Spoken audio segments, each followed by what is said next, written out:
Welcome all. നമ്മൾ functions എന്ന് പറയുന്ന ഒരു ചാപ്റ്ററാണ് നമ്മൾ നോക്കിക്കൊണ്ടിരുന്നത്. അപ്പോൾ ഈ ഫങ്ഷൻസ് എന്ന് പറയുന്ന ചാപ്റ്ററിൽ നമ്മൾ യൂസർ ഡിഫൈൻഡ് ഫങ്ഷൻസിനെ കുറിച്ച് പഠിച്ചു. ഇനി നമുക്ക് അതിനകത്തുള്ള കൂടുതൽ ഡീപ്പായിട്ടുള്ള കാര്യങ്ങളാണ് നമ്മൾ ഈ വീഡിയോയ്ക്കകത്തൂടെ നോക്കാൻ പോകുന്നത്. ആദ്യം നമുക്ക് ഫങ്ഷൻ വിത്ത് ഡിഫോൾട്ട് ആർഗ്യുമെൻ്റ് എന്ന് പറയുന്ന കൺസെപ്റ്റ് എന്താണെന്നുള്ളത് നോക്കാം. ഫങ്ഷൻ വിത്ത് ഡിഫോൾട്ട് ആർഗ്യുമെൻ്റ്. അപ്പോൾ നമ്മളൊരു ഫംഗ്ഷൻ എഴുതുന്ന യൂസർ ഡിഫൈൻഡ് ഫംഗ്ഷൻ എഴുതുന്ന മെത്തേഡിനെ കുറിച്ച് പഠിച്ചു. അപ്പോൾ ആ യൂസർ ഡിഫൈൻഡ് ഫങ്ഷൻസിൽ നമുക്ക് ആർഗ്യുമെൻറ്റുകൾ വെച്ചുകൊണ്ട് നമുക്ക് എഴുതാൻ പറ്റും, അല്ലേ? ആർഗ്യുമെൻ്റ് അയച്ചു കൊടുക്കാൻ വേണ്ടി പറ്റും, അതായത് പാരാമീറ്റേഴ്സ് അയച്ചു കൊടുക്കാൻ വേണ്ടി പറ്റും. അപ്പോൾ functions can be defined with argument assigned with initial values. നമ്മൾ സാധാരണഗതിയിൽ ഒരു ആർഗ്യുമെൻ്റ് നമ്മൾ കൊടുക്കുമ്പോൾ ആർഗ്യുമെൻറ്റിൻ്റെ പേര് മാത്രമേ കൊടുക്കുകയുള്ളൂ, അല്ലേ? ടൈപ്പും. എന്നാൽ നമുക്കിതിന് ഡിഫോൾട്ടായിട്ടുള്ള വാല്യൂസ് വെച്ചുകൊണ്ട് വേണമെങ്കിൽ നമുക്ക് എന്ത് ചെയ്യാൻ പറ്റും? ഫങ്ഷൻ ആർഗ്യുമെൻറ്റ് പാസ് ചെയ്യാൻ പറ്റും. അതായത് functions can be defined with argument assigned with initial values. അതിനകത്തൊരു ഇനിഷ്യൽ വാല്യൂ അസൈൻ ചെയ്ത് കൊടുത്തുകൊണ്ട് തന്നെ നമുക്ക് എന്ത് ചെയ്യാം? ആർഗ്യുമെൻറ്റുകളായിട്ട് അയക്കാം. ഇപ്പോൾ എക്സാമ്പിളായിട്ട് പറഞ്ഞാൽ, ഇപ്പോൾ സം എന്ന് പറയുന്ന ഫങ്ഷൻ നമ്മൾ എഴുതിയത് ഓർമ്മയില്ലേ? ആ സമ്മിനകത്ത് ഇൻഡെക്സ് ഇൻറ്റ് വൈ എന്ന് പറഞ്ഞു. അപ്പോൾ നമുക്ക് വേണമെങ്കിൽ int x is equal to 10 int y is equal to 15 എന്ന് പറയാം. അപ്പോൾ അങ്ങനെ നമുക്കൊരു ഇനിഷ്യൽ വാല്യൂ അതിനകത്തേക്ക് അസൈൻ ചെയ്ത് കൊടുക്കാൻ പറ്റും. അങ്ങനെ ഫോർമൽ ആർഗ്യുമെൻറ്റുകൾക്കകത്ത്, അങ്ങനെ ഫോർമൽ ആർഗ്യുമെൻ്റ് എന്ന് പറഞ്ഞാൽ എന്താ? ഫംഗ്ഷനകത്ത് ഉപയോഗിക്കുന്ന ആർഗ്യുമെൻ്റ്, അതിനെയാണ് ഫോർമൽ ആർഗ്യുമെൻറ്റുകൾ എന്ന് പറയുന്നത്. ആ ഫോർമൽ ആർഗ്യുമെൻറ്റുകൾക്കകത്ത് നമുക്കൊരു വാല്യൂ ഇനിഷ്യലൈസ് ചെയ്ത് കൊടുത്തുകൊണ്ട് ചെയ്യാൻ വേണ്ടി പറ്റും. അതിനെ നമ്മൾ വിളിക്കുന്നത് ഡിഫോൾട്ട് ആർഗ്യുമെൻറ്റ്സ് എന്നാണ്. എന്താണ്? Default arguments which allow the programmer to call a function with a different number of arguments. ഇപ്പം നമുക്ക് അങ്ങനെ കൊടുക്കുന്നത് കൊണ്ടുള്ള നേട്ടം എന്താണെന്ന് ചോദിച്ചാൽ, നമുക്കിപ്പോൾ 2 ആർഗ്യുമെൻ്റ് ഉള്ള ഒരു ഫങ്ഷനാണെന്ന് വിചാരിക്കുക. 2 ആർഗ്യുമെൻ്റ് ഉള്ള ഫംഗ്ഷനിൽ രണ്ടിൻ്റെയും വാല്യൂ ഞാൻ ഇനിഷ്യലൈസ് ചെയ്തിട്ടുണ്ട്. എക്സ് എന്നും വൈ എന്നും പറയുന്ന 2 വാല്യൂ ഞാൻ ഇനിഷ്യലൈസ് ചെയ്തിട്ടുണ്ടെന്ന് വിചാരിക്കുക. അപ്പോൾ എനിക്ക് 2 ആർഗ്യുമെൻ്റ് ഉണ്ടെങ്കിൽ സാധാരണഗതിയിൽ എന്ത് വേണം? 2 ആർഗ്യുമെൻ്റ് ഞാൻ അങ്ങോട്ട് അയച്ചു കൊടുക്കണം. 2 ആക്ച്വൽ ആർഗ്യുമെൻ്റ് അയച്ചു കൊടുത്തുകൊണ്ടല്ലേ ഫംഗ്ഷൻ വർക്ക് ചെയ്യുന്നത്. എന്നാൽ ഇതേ കണക്കൊരു വാല്യൂ ഇനിഷ്യലൈസ് ചെയ്തിട്ടുണ്ടെങ്കിൽ, അതായത് ഡിഫോൾട്ട് ആർഗ്യുമെൻ്റ് ഉണ്ടെങ്കിൽ, നമുക്ക് ഈ ഫംഗ്ഷനെ വിത്തൗട്ട് ആർഗ്യുമെൻറ്റും കോൾ ചെയ്യാൻ കഴിയും. ഇപ്പം ഞാൻ സമ്മ് കാണാനുള്ള ഒരു ഫംഗ്ഷൻ എഴുതിയിരിക്കുന്നു. അതിനകത്ത് ഇൻറ്റ് എക്സും ഇൻറ്റ് വൈയും 2 ആർഗ്യുമെൻ്റ് ഉണ്ട്. ഞാനത് പറയുമ്പോൾ തന്നെ അതിന് ഡിഫോൾട്ട് ആർഗ്യുമെൻ്റ് ആക്കിയിരിക്കുന്നു. Int x is equal to 10 int x y is equal to 50. ഞാൻ ഈ സമ്മ് എന്ന് പറയുന്ന ഫംഗ്ഷനെ കോൾ ചെയ്യുന്നു. 20, 25 2 ആർഗ്യുമെൻ്റ് വെച്ച് കോൾ ചെയ്യുന്നു. അപ്പോൾ 20, 25 കൂടെ കൂട്ടി 45 എന്ന് പറയുന്ന സം കാണും. ഇനി ഞാൻ ഒരു ആർഗ്യുമെൻ്റേ കൊടുത്തോളം എന്ന് വിചാരിക്കുക, 10. അപ്പോൾ ഒരാർഗ്യുമെൻ്റേ നമ്മൾ കൊടുക്കുന്നുള്ളൂ. രണ്ടാമത്തെ ആർഗ്യുമെൻറ്റിന് പകരം ഏതെടുക്കും? അതിനൊരു ഡിഫോൾട്ട് ആർഗ്യുമെൻ്റ് ഇല്ലേ, 15 എന്ന് പറയുന്ന ആർഗ്യുമെൻറ്റ്. അപ്പോൾ അതും കൂടെ എടുത്ത് ചെയ്യും. ഇനി ഒരു ആർഗ്യുമെൻറ്റും കൊടുക്കാതെയാണ് കോൾ ചെയ്യുന്നതെങ്കിലോ, അപ്പോൾ 2 ഡിഫോൾട്ട് ആർഗ്യുമെൻ്റ് അവിടെ ഉണ്ട്, അതെടുത്ത് വർക്ക് ചെയ്യും. അപ്പോൾ നമുക്ക് ഇങ്ങനെ ഡിഫോൾട്ട് ആർഗ്യുമെൻ്റ് കൊടുക്കുന്ന സമയത്ത് ആ ഫംഗ്ഷനിൻ്റെ ആർഗ്യുമെൻറ്റുകൾക്ക് ഒരു ഇനിഷ്യൽ വാല്യൂ അവിടെ ഉള്ളതുകൊണ്ട് നമുക്ക് ആ ഫംഗ്ഷനെ ആർഗ്യുമെൻറ്റുകൾ വച്ചോ ആർഗ്യുമെൻറ്റുകൾ ഇല്ലാതെയോ കോൾ ചെയ്യാം. ആർഗ്യുമെൻ്റ് ഇല്ലാതെ കോൾ ചെയ്താൽ എന്ത് സംഭവിക്കും? അതിൻ്റെ ഡിഫോൾട്ട് ആർഗ്യുമെൻ്റ് വാല്യൂ എടുത്തുകൊണ്ട് ചെയ്യും. ഇത്തരത്തിൽ ഫംഗ്ഷനുകളിൽ ആർഗ്യുമെൻറ്റുകൾക്ക് ഒരു ഇനിഷ്യൽ വാല്യൂ കൊടുത്തുകൊണ്ട് എഴുതുന്നതിനെ നമ്മൾ വിളിക്കുന്നത് ഫംഗ്ഷൻ വിത്ത് ഡിഫോൾട്ട് ആർഗ്യുമെൻ്റ് എന്നാണ്. അടുത്തതായിട്ട് നമുക്ക് മെത്തേഡ്സ് ഓഫ് കോളിംഗ് ഫങ്ഷൻസ് എന്ന് പറയുന്ന കൺസെപ്റ്റ് എന്താണെന്ന് നോക്കാം. അതായത് ഫങ്ഷനെ കോൾ ചെയ്യുന്ന മെത്തേഡുകളുണ്ട്. നമ്മളിപ്പോൾ ഒരു ഫങ്ഷൻ കോൾ ചെയ്തു, നമ്മൾ അതിന് വേണ്ടിയിട്ടുള്ള പ്രോഗ്രാം എഴുതി. അപ്പോൾ അങ്ങനെ ഫങ്ഷനെ കോൾ ചെയ്യുന്ന മെത്തേഡിന് 2 തരത്തിലുള്ള മെത്തേഡുണ്ട്. അതായത് എന്താണെന്ന് ചോദിച്ചാൽ ആർഗ്യുമെൻ്റ് പാസ് ചെയ്യുന്നതിനെ ബേസ് ചെയ്തുകൊണ്ടാണ്. അപ്പോൾ ആർഗ്യുമെൻറ്റുകൾ എങ്ങനെയാണ് പാസ് ചെയ്യുന്നത് എന്നുള്ളതിനെ ഡിപ്പെൻഡ് ചെയ്തുകൊണ്ട് ഫങ്ഷൻ കോളിംഗ് മെത്തേഡുകളെ 2 ആയിട്ട് ക്ലാസിഫൈ ചെയ്ത് വച്ചിട്ടുണ്ട്. കോൾ ബൈ വാല്യൂ മെത്തേഡും കോൾ ബൈ റഫറൻസ് മെത്തേഡും. അപ്പോൾ എങ്ങനെയാണ് ഇത്, എന്തിൻ്റെ അടിസ്ഥാനത്തിലാണ് ഇതിനെ തിരിച്ചിരിക്കുന്നത്? Based on the method of passing argument, ആർഗ്യുമെൻറ്റുകൾ പാസ് ചെയ്യുന്ന മെത്തേഡിനനുസരിച്ച് ഫംഗ്ഷനുകളെ ആ ഫംഗ്ഷൻ കോളിംഗ് രീതിയെ രണ്ടായിട്ട് തിരിച്ചിരിക്കുന്നത്. ഒന്ന് കോൾ ബൈ വാല്യൂ മെത്തേഡും രണ്ട് കോൾ ബൈ റഫറൻസ് മെത്തേഡും. അപ്പോൾ based on the method of passing the arguments the function calling methods can be classified as call by value method and call by reference method. നമുക്ക് ആദ്യം call by value method എന്താണെന്നുള്ളത് നോക്കാം. അപ്പോൾ call by value method, അല്ലെങ്കിൽ അതിന് വേറൊരു പേരും കൂടെ പറയും, pass by value method. Call by value method അല്ലെങ്കിൽ pass by value method. In this method the value contained in the actual argument is passed to the formal argument. ഈ മെത്തേഡിൽ the value contained in the actual argument is passed to the formal argument. നമ്മുടെ actual ആർഗ്യുമെൻറ്റിൻ്റെ value എന്തിലോട്ട് pass ചെയ്യും? Formal ആർഗ്യുമെൻറ്റിലോട്ട് pass ചെയ്യും. അപ്പോൾ formal argument എന്ന് പറഞ്ഞാൽ ആ ഫംഗ്ഷനകത്ത് ഉപയോഗിക്കുന്ന ആർഗ്യുമെൻ്റ്. ആക്ച്വൽ ആർഗ്യുമെൻ്റ് എന്ന് പറഞ്ഞാൽ എവിടെ നിന്നാണോ ഈ ഫംഗ്ഷൻ കോൾ ചെയ്യുന്നത്, അതായത് മെയിൻ ഫംഗ്ഷൻ, അവിടുത്തെ വാല്യൂവിനെ വിളിക്കുന്ന അവിടുത്തെ ആർഗ്യുമെൻറ്റുകളെയാണ് ആക്ച്വൽ ആർഗ്യുമെൻ്റ് എന്ന് പറയുന്നത്. അപ്പോൾ ഈ മെത്തേഡിൽ the value contained in the actual argument is passed to the formal argument. നമ്മുടെ ആക്ച്വൽ ആർഗ്യുമെൻറ്റിൻ്റെ വാല്യൂ ഫോർമൽ ആർഗ്യുമെൻറ്റിലോട്ട് പാസ് ചെയ്യും. In other words, a copy of the actual argument is passed to the function. അപ്പം value എന്ന് പറഞ്ഞാൽ ഒരു കോപ്പിയാണ് അങ്ങോട്ട് transfer ചെയ്യുന്നത്. അതുകൊണ്ട് തന്നെ ഒരു കോപ്പിയാണ് അങ്ങോട്ട് എടുക്കുന്നത്. അതുകൊണ്ട് തന്നെ if the formal argument is modified within the function, the change is not reflected in the actual argument at the calling place. അപ്പോൾ ആക്ച്വൽ ആർഗ്യുമെൻറ്റിൻ്റെ ഒരു കോപ്പിയാണ് ഫംഗ്ഷനിലോട്ട് പാസ് ചെയ്യുന്നത്. അതുകൊണ്ട് തന്നെ ആ ഫംഗ്ഷനകത്ത് ഈ ആർഗ്യുമെൻറ്റുകളിൽ എന്തെങ്കിലും മോഡിഫിക്കേഷനൊക്കെ വരുത്തിയാൽ എവിടെയാണ് വരുന്നത്? ഇതിൻ്റെ കോപ്പിയിലാണ് വരുന്നത്. അപ്പോൾ ആക്ച്വൽ ആർഗ്യുമെൻറ്റിനകത്ത് ഇത് റിഫ്ലക്റ്റ് ചെയ്യുമോ? ഇല്ല. അപ്പോൾ ഇതിൻ്റെ ഏറ്റവും വലിയ പ്രത്യേകത, any changes in the formal argument does not reflect back to the actual argument. Formal ആർഗ്യുമെൻറ്റിൽ വരുത്തുന്ന ചേഞ്ചസ് ഒന്നും ആക്ച്വൽ ആർഗ്യുമെൻറ്റിൽ റിഫ്ലക്റ്റ് ചെയ്യത്തില്ല. കാരണം only the copy of the actual argument is passed to the formal argument. This method is called call by value method or pass by value method.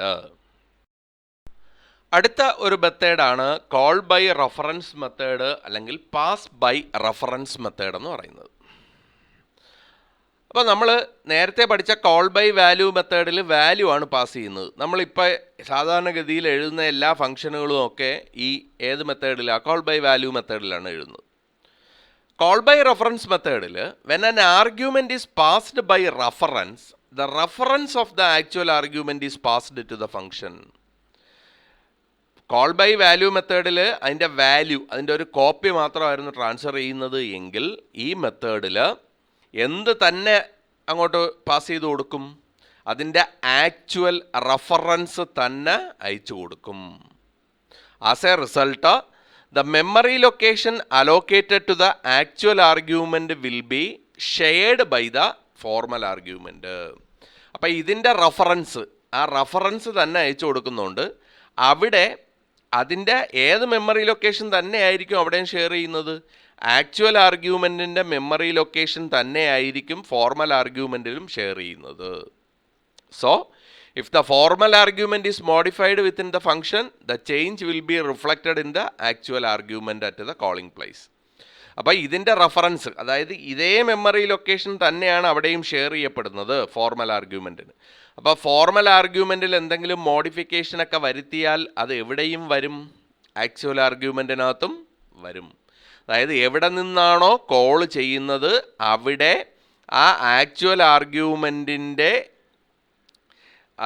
Formal ആർഗ്യുമെൻറ്റിൽ നമ്മൾ വരുത്തുന്ന changes ഒക്കെ ഈ actual ആർഗ്യുമെൻറ്റിലും reflect ചെയ്യും. ആ മെത്തേഡിനെ വിളിക്കുന്ന പേരാണ് കോൾ ബൈ റഫറൻസ് മെത്തേഡ് അല്ലെങ്കിൽ pass by reference method എന്ന് പറയുന്നത്. അപ്പോൾ ഈ റഫറൻസ് വേരിയബിൾ എന്താണെന്ന് ചോദിച്ചാൽ ഒരേ ലൊക്കേഷൻ്റെ തന്നെ വേറൊരു പേര് എന്നേ അർത്ഥമുള്ളൂ റഫറൻസ് വേരിയബിളിന്. അതിന് നമ്മൾ എങ്ങനെയാണ് റഫറൻസ് എഴുതുന്നതെന്ന് ചോദിച്ചാൽ നമ്മുടെ വേരിയബിളിൻ്റെ കൂടെ ഒരു ആംപർസെൻറ്റ് സൈനും കൂടി ഇട്ട് കൊടുക്കും. അപ്പോൾ അതെന്തായി, അതിൻ്റെ റഫറൻസ് ആയി. അപ്പോൾ നമ്മൾ ഇൻഡ് എക്സ് ഇൻഡ് വൈ എന്ന് എഴുതിയ സ്ഥലത്ത് ഇൻഡ് ampersand x int ampersand y എന്നായാൽ കോൾ ബൈ റഫറൻസ് മെത്തേഡ് ആയി. അപ്പോൾ കോൾ ബൈ റഫറൻസ് മെത്തേഡിൽ ഫോർമൽ ആർഗ്യുമെൻറ്റിൽ വരുത്തുന്ന ചേഞ്ചസ് ഒക്കെ ആക്ച്വൽ ആർഗ്യുമെൻറ്റിൽ റിഫ്ലക്റ്റ് ചെയ്യും. അപ്പോൾ നമുക്ക് കോൾ ബൈ വാല്യൂ മെത്തേഡും കോൾ ബൈ റഫറൻസ് മെത്തേഡും തമ്മിലുള്ള ഒരു ഡിഫറൻസ് എന്താണെന്നുള്ളത് നോക്കാം. കോൾ ബൈ വാല്യൂ മെത്തേഡിൽ ordinary variables are used as formal parameters. Formal പാരാമീറ്ററായിട്ട് ഉപയോഗിക്കുന്നത് എന്താണ്? ഓർഡിനറി വേരിയബിൾ തന്നെയാണ്. അതായത് നമ്മൾ എഴുതിയില്ലേ ഇൻഡ് എക്സ് ഇൻഡ് വൈ, സാധാരണ എങ്ങനെയാണോ വേരിയബിൾ അതേപോലെ തന്നെയാണ്. പക്ഷേ കോൾ ബൈ റഫറൻസ് മെത്തേഡിലോ reference variables are used as formal parameters. Normal variable അല്ല, റഫറൻസ് വേരിയബിൾ ആണ് ഉപയോഗിക്കുന്നത്. അപ്പോൾ അതിനുവേണ്ടി എന്ത് ചെയ്യും? ഇൻഡ് എക്സ് എന്നുള്ള സ്ഥലത്ത് ഇൻഡ് ആംപർസെൻറ്റ് എക്സ് എന്ന് എഴുതും. അപ്പോൾ അതിൻ്റെ റഫറൻസ് വേരിയബിളായി. അതാണ് ഫസ്റ്റ് ഡിഫറൻസ്. ഇനി കോൾ ബൈ വാല്യൂ മെത്തേഡിൽ നമ്മൾ കൊടുക്കുന്ന പാരാമീറ്റേഴ്സ് എന്ന് പറയുന്നത് കോൺസ്റ്റൻ്റ് ആകാം, വേരിയബിൾ ആകാം, എക്സ്പ്രഷൻസ് ആകാം. അപ്പം നമുക്ക് അങ്ങോട്ട് അയച്ചു കൊടുക്കുന്നത് ചിലപ്പോൾ കോൺസ്റ്റൻ്റ്, ഞാൻ 10 എന്ന് പറയുന്ന ഒരു വാല്യൂ അയച്ചു കൊടുത്തു. ഇനി വേരിയബിൾ സി എന്ന് പറയുന്ന ഒരു വേരിയബിൾ അയച്ചു കൊടുത്തു. എക്സ്പ്രഷൻസ് A+B വാല്യൂ അയച്ചു കൊടുത്തു. അപ്പോൾ ആക്ച്വൽ പാരാമീറ്റർ എന്ന് പറയുന്നത് ഇങ്ങനെയൊക്കെ ആകാം കോൾ ബൈ വാല്യൂ മെത്തേഡിൽ. പക്ഷേ കോൾ ബൈ റഫറൻസ് മെത്തേഡിൽ വേരിയബിളുകൾ മാത്രമേ അയക്കാൻ പറ്റൂ. കാരണം അതിൻ്റെ റഫറൻസാണ് നമ്മൾ അയച്ചു കൊടുക്കുന്നത്. അപ്പോൾ ഒരു കോൺസ്റ്റൻ്റ് നമുക്ക് ഒരിക്കലും അയച്ചു കൊടുക്കാൻ പറ്റത്തില്ല. അപ്പോൾ കോൾ ബൈ റഫറൻസ് മെത്തേഡിൽ വേരിയബിളുകൾക്ക് മാത്രമേ പറ്റത്തുള്ളൂ. അതിൻ്റെ റഫറൻസാണ് നമ്മൾ അയച്ചു കൊടുക്കുന്നത്. അപ്പോൾ കോൾ ബൈ വാല്യൂ മെത്തേഡിൽ the changes made in the formal argument are not reflected in the actual argument. അതായത് ഫോർമൽ ആർഗ്യുമെൻറ്റിൽ വരുത്തുന്ന ചേഞ്ചസ് ഒന്നും ആക്ച്വൽ ആർഗ്യുമെൻറ്റിൽ റിഫ്ലക്റ്റ് ചെയ്യത്തില്ല. പക്ഷേ കോൾ ബൈ റഫറൻസ് മെത്തേഡിൽ ഫോർമൽ ആർഗ്യുമെൻറ്റിൽ വരുത്തുന്ന ചേഞ്ചസ് എവിടെ കൂടെ വരും? ആക്ച്വൽ ആർഗ്യുമെൻറ്റിൽ റിഫ്ലക്റ്റ് ചെയ്യും. അതായത് അവിടെ എന്തെങ്കിലും ചേഞ്ച് നമ്മൾ വരുത്തിയാൽ ഇവിടെയും ആ ചേഞ്ച് ഉണ്ടാകും. ഇനി കോൾ ബൈ വാല്യൂ മെത്തേഡിൽ exclusive memory location is required for the formal argument. Formal argument വേറെ മെമ്മറി ലൊക്കേഷനിലാണ് പോണത്. ഈ മെമ്മറി ലൊക്കേഷൻ ആണോ? അല്ല. അതുകൊണ്ടാണ് അവിടെ വരുത്തുന്ന ചേഞ്ചസ് കോൾ ബൈ വാല്യൂ മെത്തേഡിൽ ഇവിടെ വരാത്തത്. രണ്ടും രണ്ട് ലൊക്കേഷൻ ആയതുകൊണ്ടാണ്. പക്ഷേ കോൾ ബൈ റഫറൻസ് മെത്തേഡിലാകുമ്പോൾ ആക്ച്വൽ ആർഗ്യുമെൻറ്റിൻ്റെ മെമ്മറി ലൊക്കേഷൻ തന്നെയാണ് ഫോർമൽ ആർഗ്യുമെൻറ്റിലേക്ക് ഷെയർ ചെയ്ത് കൊടുക്കുന്നത്.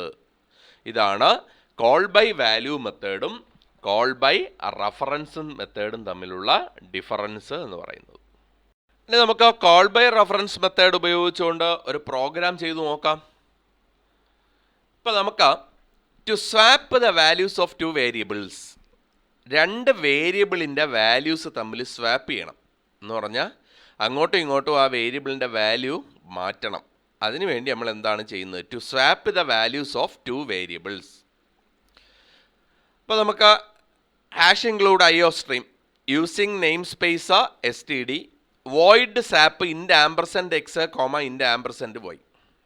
അപ്പോൾ അവിടെ സ്വാപ്പ് എന്ന് പറയുന്ന ഒരു ഫംഗ്ഷൻ ഉണ്ട്. റിട്ടേൺ ടൈപ്പ് വോയിഡ് ആണ്, അതുകൊണ്ട് ഒന്നും റിട്ടേൺ ചെയ്ത് വരുന്നില്ല. ഇൻഡ് ampersand x int ampersand Y 2 variable ഉണ്ട്. ആംപർസെൻറ്റ് എക്സും ആംപർസെൻറ്റ് വൈ എന്ന് എഴുതിയിരിക്കുന്നതുകൊണ്ട് ഇതെന്ത് മെത്തേഡാണ്? കോൾ ബൈ റഫറൻസ് മെത്തേഡാണ്. ഇനി നമ്മൾ നമ്മുടെ മെയിൻ എഴുതുന്നു. ഇൻഡ് M കോമ N, എമ്മിൻ്റെയും N എന്നും പറഞ്ഞ് 2 വേരിയബിൾ ഡിക്ലെയർ ചെയ്തു. M 10 എന്നും N 20 എന്നും എടുത്തു. അപ്പോൾ ബിഫോർ സ്വാപ്പിംഗ് എമ്മിൻ്റെ Nൻ്റെയും വാല്യൂ ഒന്ന് ഡിസ്പ്ലേ ചെയ്ത് കാണിക്കുന്നു. അപ്പോൾ 10 എന്നും 20 എന്നും ഡിസ്പ്ലേ ചെയ്യും. ഓക്കെ. ഇനി swap M comma N swap ചെയ്യാൻ പറയുന്നു. എമ്മിൻ്റെയും Nൻ്റെയും വാല്യൂ ഉപയോഗിച്ചുകൊണ്ട് സ്വാപ്പ് ചെയ്യാൻ പറയുന്നു. അപ്പം നേരെ എന്ത് ചെയ്യും? സ്വാപ്പിലോട്ട് പോകും. അവിടെ ആംപർസെൻറ്റ് എക്സ് ആംപർസെൻറ്റ് വൈ എന്ന് പറയുന്നത് എമ്മിൻ്റെയും Nൻ്റെയും വേറൊരു പേര് തന്നെയാണ്. എന്ന് പറഞ്ഞാൽ രണ്ടും ഒരേ ലൊക്കേഷനിലാണ്. അവിടെ ഞാൻ വേറൊരു ടെമ്പററി വേരിയബിൾ എടുത്ത് അതിലോട്ട് എക്സ് എടുത്ത് വയ്ക്കുന്നു, എക്സിലോട്ട് വൈ എടുത്ത് വയ്ക്കുന്നു, വൈയിലോട്ട് ടി എടുത്ത് വയ്ക്കുന്നു. അപ്പോൾ എക്സിലും വൈയിലും ഉള്ള വാല്യൂസ് അങ്ങോട്ടും ഇങ്ങോട്ടും മാറുമല്ലോ. അപ്പോൾ അത് സ്വാഭാവികമായിട്ടും കോൾ ബൈ റഫറൻസ് മെത്തേഡ് ഉപയോഗിച്ചുകൊണ്ട് എഴുതിയിരിക്കുന്നത് കൊണ്ട് എക്സിലും വൈയിലും എന്ത് ചേഞ്ചസ് വരുത്തിയാലും അത് എവിടെ വരും? എമ്മിലും Nലും വരും. അപ്പോൾ നമ്മൾ ഈ ഫംഗ്ഷൻ കോൾ ചെയ്തതിന് ശേഷം വീണ്ടും ഒരിക്കൽ കൂടെ എമ്മിൻ്റെ എന്നിൻ്റെയും വാല്യൂ ഡിസ്പ്ലേ ചെയ്ത് കാണിക്കാൻ പറഞ്ഞാൽ എമ്മിൻ്റെ വാല്യൂ 20 എന്നിൻ്റെ വാല്യൂ 10 കാണിക്കും. എന്തുകൊണ്ടാണ്? നമ്മൾ സ്വാപ്പ് ചെയ്തപ്പോൾ എക്സും വൈയും അങ്ങോട്ടും ഇങ്ങോട്ടും ചേഞ്ച് ചെയ്തു. എക്സും വൈയും എമ്മിൻ്റെയും എന്നിൻ്റെയും ഓരോ റെഫറൻസ് വേരിയബിൾ ആയിരുന്നു, അതായത് രണ്ടും ഒരേ ലൊക്കേഷനാണ്. അപ്പോൾ the changes made in X and Y, that means the formal parameters will reflect back to the actual arguments M and N. അതുകൊണ്ടാണ് എമ്മും എന്നും നമ്മുടെ ഫംഗ്ഷൻ കോൾ ചെയ്തപ്പോഴത്തേക്ക് അങ്ങോട്ടും ഇങ്ങോട്ടും മാറിയത്. ഇനി നമുക്ക് സ്കോപ്പ് എന്ന് പറയുന്ന സംഗതിയെക്കുറിച്ച് നോക്കാം. Scope and life. ഒരു വേരിയബിളിൻ്റെ സ്കോപ്പ് എന്ന് പറഞ്ഞാൽ അതിൻ്റെ പ്രസക്തി, അത് എവിടം വരെയാണ് വാലിഡ് ആയിട്ടുള്ളത്, അതാണ് സ്കോപ്പ് എന്നതുകൊണ്ട് ഉദ്ദേശിക്കുന്നത്. അപ്പോൾ ഒരു വേരിയബിളിൻ്റെ സ്കോപ്പിനെ കുറിച്ച് നോക്കാം. അതിൽ ലോക്കൽ സ്കോപ്പും ഉണ്ട്, ഗ്ലോബൽ സ്കോപ്പും ഉണ്ട്. എന്ന് പറഞ്ഞാൽ ഒരു ഫംഗ്ഷനകത്ത് ഡിക്ലെയർ ചെയ്യുന്ന ഒരു വേരിയബിള്, അതിന് ലോക്കൽ സ്കോപ്പ് അല്ലേ, ആ ഫംഗ്ഷനകത്ത് മാത്രമല്ലേ അത് ഉപയോഗിക്കാൻ പറ്റൂ. അപ്പോൾ available only within that function or block. അപ്പോൾ ഒരു ബ്ലോക്കിനകത്ത് അല്ലെങ്കിൽ ഒരു ഫംഗ്ഷനകത്ത് നമ്മളൊരു വേരിയബിൾ ഡിക്ലെയർ ചെയ്താൽ ആ വേരിയബിളിൻ്റെ വാലിഡിറ്റി എന്ന് പറയുന്നത് ആ ബ്ലോക്കിനകത്ത് അല്ലെങ്കിൽ ആ ഫംഗ്ഷനകത്ത് മാത്രമാണ്. Memory is allocated when the function or block is active and feed when the execution of the function or block is completed. എപ്പോഴാണോ അത് എക്സിക്യൂട്ട് ചെയ്യുന്നത് അപ്പോഴും അതിനുവേണ്ടി മെമ്മറി അലോക്കേറ്റ് ചെയ്യും. ചെയ്ത് തീർന്നു കഴിഞ്ഞ് തിരിച്ചു വന്നാൽ ആ മെമ്മറി എന്ത് ചെയ്യും, അത് ഫ്രീഡ് ചെയ്യുകയും ചെയ്യും. ഓക്കെ, അതായത് ഫ്രീ ആക്കി മാറ്റുകയും ചെയ്യും. ഇതാണ് വേരിയബിളുകളുടെ ലോക്കൽ സ്കോപ്പ് എന്ന് പറയുന്നത്. ഇനി വേരിയബിളുകളുടെ ഗ്ലോബൽ സ്കോപ്പ് ഉണ്ട്. എല്ലാ ഫംഗ്ഷനുകളെയും വെളിയിലാണ് നമ്മളൊരു വേരിയബിൾ ഡിക്ലെയർ ചെയ്യുന്നതെങ്കിൽ ആ വേരിയബിള് അതിനകത്തുള്ള എല്ലാ ഫംഗ്ഷനുകൾക്കും ഉപയോഗിക്കാൻ കഴിയുന്നതാണ്. അപ്പോൾ എപ്പോഴാണ് ഇത് മെമ്മറി അലോക്കേറ്റ് ചെയ്യുന്നത്? പ്രോഗ്രാം എക്സിക്യൂഷൻ നടക്കുന്ന സമയത്ത് തന്നെ മെമ്മറി അലോക്കേറ്റ് ചെയ്യും. പ്രോഗ്രാം എക്സിക്യൂഷൻ സ്റ്റോപ്പ് ചെയ്യുമ്പോൾ മെമ്മറി ഫ്രീ ആക്കുകയും ചെയ്യും. അപ്പോൾ വേരിയബിളിൻ്റെ ലോക്കൽ സ്കോപ്പും ഗ്ലോബൽ സ്കോപ്പും എന്ന് പറഞ്ഞാൽ ഒരു ഫംഗ്ഷനകത്താണ് വേരിയബിൾ ഡിക്ലെയർ ചെയ്യുന്നതെങ്കിൽ ആ ഫംഗ്ഷനകത്ത് മാത്രമേ ഉപയോഗിക്കാൻ കഴിയുള്ളൂ. എല്ലാ ഫംഗ്ഷനുകളെയും പുറത്താണ് ഡിക്ലെയർ ചെയ്യുന്നതെങ്കിൽ എല്ലാ ഫംഗ്ഷനുകൾക്കും ഇത് ഉപയോഗിക്കാം. ഒരു ഫംഗ്ഷൻ അകത്ത് ഡിക്ലെയർ ചെയ്താൽ അതിൻ്റെ ലോക്കൽ സ്കോപ്പ് എന്ന് പറയും, മറ്റതിനെ ഗ്ലോബൽ സ്കോപ്പ് എന്നും പറയും. അതേപോലെ ഫംഗ്ഷൻ്റെ കേസിലാണെങ്കിൽ ഒരു ഫംഗ്ഷൻ ഒരു declared within A function or A block of statement, ഒരു ഫംഗ്ഷൻ വേറൊരു ഫംഗ്ഷൻ അകത്ത് ഉപയോഗിക്കുന്നെങ്കിൽ ആ ഫംഗ്ഷനുകളെ ആ ഫംഗ്ഷനകത്ത് നിന്നുകൊണ്ട് മാത്രമേ നമുക്ക് കോൾ ചെയ്യാൻ പറ്റത്തുള്ളൂ, അല്ലേ? എന്നാൽ ഇത് എല്ലാ ഫംഗ്ഷനുകളെയും വെളിയിലാണ് ഫംഗ്ഷൻ ഡിക്ലെയർ ചെയ്തിരിക്കുന്നതെങ്കിലോ എവിടെ നിന്നുകൊണ്ട് വേണമെങ്കിലും, അതായത് എല്ലാ ഫംഗ്ഷനുകൾക്കും ഈ ഫംഗ്ഷനുകളെ ഉപയോഗിക്കാം. ഇതാണ് ലോക്കൽ സ്കോപ്പും ഗ്ലോബൽ സ്കോപ്പും തമ്മിലുള്ള ഡിഫറൻസ് എന്ന് പറയുന്നത്. അടുത്തതായിട്ട് നമുക്ക് റിക്കസീവ് ഫംഗ്ഷൻ എന്ന് പറയുന്നത് എന്താണെന്നുള്ളത് നോക്കാം. The process of calling a function by itself is known as a recursion and the function is known as recursive function. എന്ന് പറഞ്ഞാൽ ഒരു ഫംഗ്ഷൻ അകത്ത് നിന്നുകൊണ്ട് ആ ഫംഗ്ഷനെ തന്നെ കോൾ ചെയ്തിരിക്കുന്നു എങ്കിൽ അതിനെ വിളിക്കുന്ന പേരാണ് റിക്കസീവ് ഫംഗ്ഷൻ. ഒരു ഫംഗ്ഷൻ അകത്ത് നിന്നുകൊണ്ട് ആ ഫംഗ്ഷനെ തന്നെ കോൾ ചെയ്തിരിക്കുന്നു. നിങ്ങളവിടെ എക്സാമ്പിൾ നോക്കിയേ. ഇൻറ്റ് ഫംഗ്ഷൻ 1, അതിൻ്റെ താഴെ ബ്രേസ് എഴുതി അങ്ങോട്ട് എഴുതിയിട്ടുണ്ട്, കണ്ടോ? അപ്പോൾ അതിൻ്റെ ഇടയിൽ ഞാൻ int n is equal to function 1 എന്ന് പറഞ്ഞാൽ ഫംഗ്ഷൻ 1 എന്ന് പറയുന്ന ഫംഗ്ഷൻ അകത്ത് നിന്നുകൊണ്ട് തന്നെ ഫംഗ്ഷൻ 1നെ കോൾ ചെയ്തിരിക്കുന്നു. ഇങ്ങനെ ഒരു ഫംഗ്ഷൻ അകത്ത് നിന്നുകൊണ്ട് വേറൊരു ഫംഗ്ഷൻ കോൾ ചെയ്യുന്നതിനെ നമ്മൾ വിളിക്കുന്നത് റിക്കഷൻ എന്നാണ്. ആ ഫംഗ്ഷനെ നമുക്ക് എന്തെന്നും വിളിക്കാം? റിക്കസീവ് ഫംഗ്ഷൻ എന്നും വിളിക്കാം.